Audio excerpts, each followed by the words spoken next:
মুহূর্তের বড় খবর, স্বরূপ বিশ্বাসকে গ্রেপ্তারই বলা যেতে পারে। গ্রেপ্তার হয়ে গিয়েছেন স্বরূপ বিশ্বাস।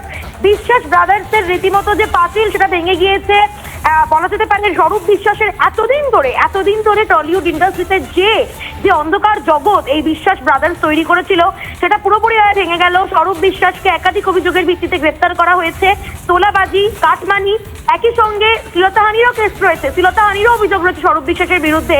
একাধিক অভিযোগ রয়েছে। এই এতগুলো বছর ধরে যেভাবে স্বরূপ বিশ্বাস তারা টলিউড ইন্ডাস্ট্রিকে, ফেডারেশনকে রীতিমতো করে নিয়েছিল, দখলদারি রাজত্ব চলছিল, সেটা কোথাও গিয়ে শেষ হচ্ছে। একের পর এক যে কালো নামগুলো সেগুলো সামনে আসছে, দুর্নীতির যে নামগুলো সেগুলো সামনে আসছে।